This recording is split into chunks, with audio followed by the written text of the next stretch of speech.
QLD, TQQQ 들고 계신 분들, 요즘 시장에서 제일 무서운 건 금리도 아니고 실적도 아닙니다. 소프트웨어 자체가 필요 없어질 수 있다는 질문. 이 질문이 밸류에이션을 통째로 흔들고 있습니다. 지금 벌어지는 일은 단순한 테마 순환이 아니라 일하는 방식이 바뀌는 사건입니다.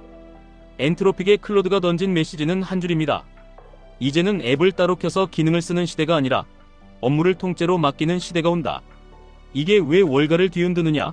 기존 사스는 기능을 잘게 쪼개서 구독을 쌓는 구조였습니다. 고객관리 보고서 작성, 데이터 정리, 알림, 협업, 이걸 각각 다른 툴로 팔아서 기업의 고정비로 만들었습니다. 그런데 에이전트형 AI는 그 기능을 한 화면에서 묶어버립니다. 사용자는 결과만 받으면 됩니다. 그러면 투자자 머릿속에 바로 계산이 들어갑니다. 이 기능, 이 구독, 이 라이선스, 앞으로도 독립적으로 돈을 받을 수 있나? 못 받는다 싶으면 실적이 괜찮아도 주가가 먼저 무너집니다.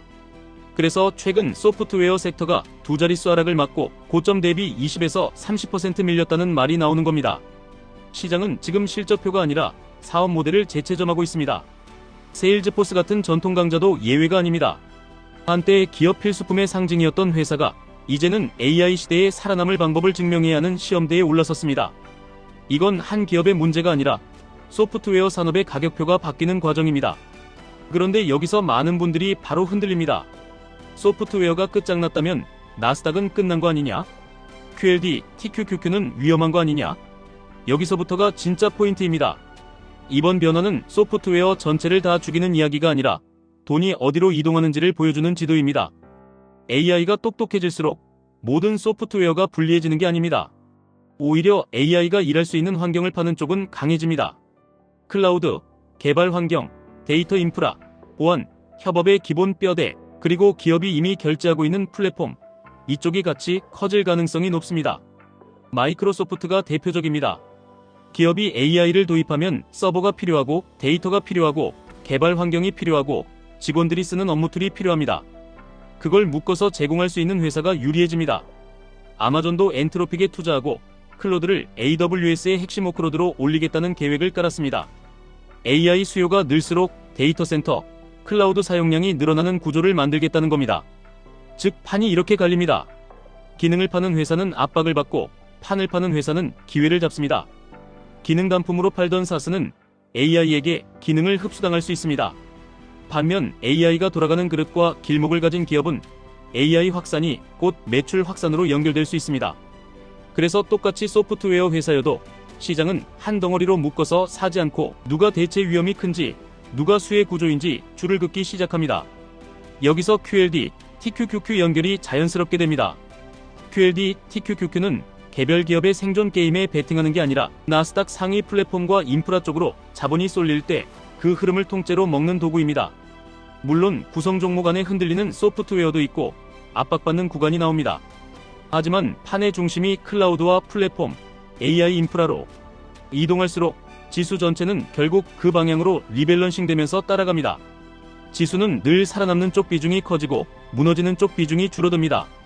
이게 개별주보다 지수 레버리지가 강한 이유 중 하나입니다. 다만 공짜 점심은 없습니다. 하이퍼스케일러들이 AI 인프라에 쏟아붓겠다는 자본 지출이 2026년 기준 6,450억 달러 수준으로 늘었다. 전년 대비 50% 이상 증가했다. 이런 숫자는 투자자 입장에서 달콤하면서도 부담스럽습니다. 성장 스토리는 맞는데 단기 수익성은 압박받을 수 있습니다. 그래서 시장이 요동칩니다. 뉴스는 AI 대박만 말하지만 주가는 비용의 무게도 같이 가격에 넣습니다. 이 구간에서 흔들리면 QLD, TQQQ는 멘탈이 깨지기 딱 좋습니다. 그럼 여기서 현실적인 해법이 필요합니다. 결론은 단순합니다. 같은 나스닥이어도 지금은 상승 구간의 추격보다 변동성 구간의 규칙이 중요합니다. QLD, TQQQ로 가는 분들이 제일 자주 망하는 이유는 방향을 틀려서가 아니라 규칙 없이 버티다가 계좌가 먼저 죽어서입니다. 이런 구간에서 제일 강한 전략은 세 가지입니다. 첫째, 분할 매수의 기준을 가격 감정이 아니라 지표로 고정하는 겁니다. 예를 들어 지수의 21선, 51선 같은 기준선을 정해두고 그 아래에서만 추가한다는 룰을 세우면 하락이 공포가 아니라 할인으로 바뀝니다. 둘째, 현금 비중을 일부 남겨두는 겁니다. 레버리지는 한 번에 다 들어가면 끝입니다. 변동성이 큰 장에서는 살아남는 게 수익입니다.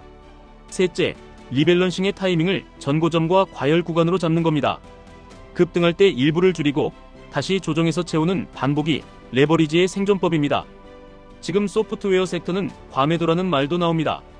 RSI가 역사적으로 과매도로 분류되는 구간까지 내려왔다. 이런 얘기죠. 어떤 전략가들은 과도한 비관이라고 말하고 밸류에이션이 낮아졌고 펀더멘탈은 유지된다고 봅니다. 또 다른 쪽은 이렇게 말합니다. AI 우려가 일부 과장이어도 AI를 전략적으로 통합하지 못한 기업 리스크는 실제로 커진다. 둘 다 맞을 수 있습니다.